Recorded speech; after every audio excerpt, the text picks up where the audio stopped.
In today's episode, Harry asks, have you managed to make AI writing an efficient tool? Which one do you use?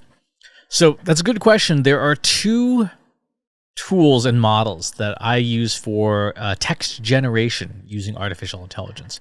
The two models are OpenAI's GPT-3, particularly the DaVinci model, and the GPT Neo X20B from Eleuthera AI. Both of these models are extremely large models that have been designed to generate text pretty accurately, pretty well. And I run the DaVinci model in OpenAI's Playground.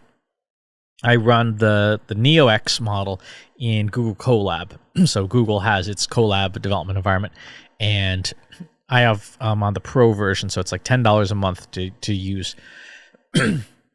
It's important, I think, to understand these models. When we say an AI model, a text generation model, what we're really saying is a piece of software. A model is a piece of software that a machine wrote for itself. So we humans gave it the entire works of the Library of Congress to read, right, and to predict patterns from.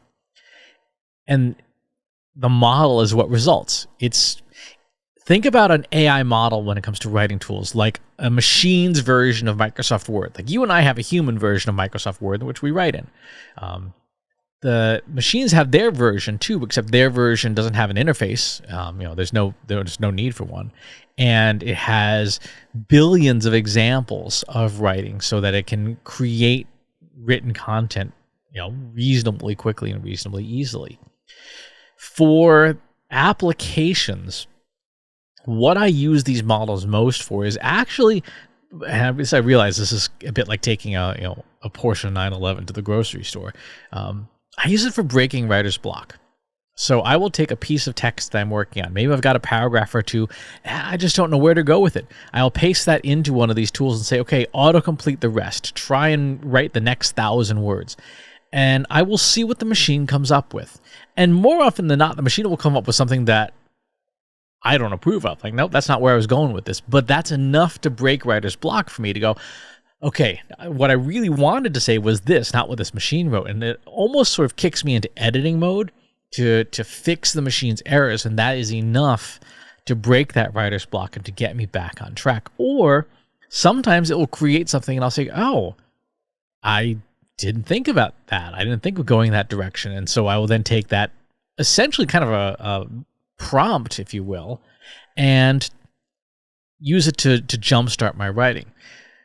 The one thing I don't do with these tools is I don't have them try to create something net new from scratch, right? I don't give them a single line prompt like, write an article about the importance of machine learning and AI. The content they create is too repetitive.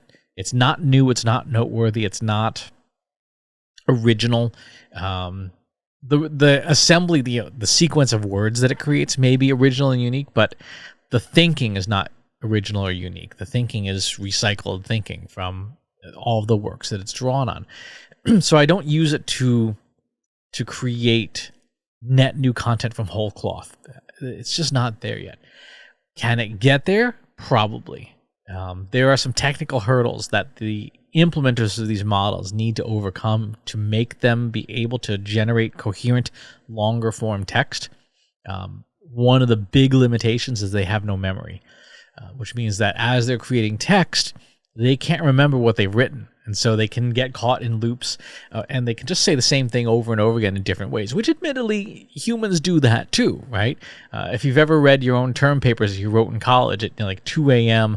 After 3 days of not sleeping, like, oh yeah, I repeated myself a bunch of times here too. But obviously machines are not out drinking till 3 a.m. So those are the models I use, and those are the ways in which I use them. I use them as writer's block breakers, idea generators.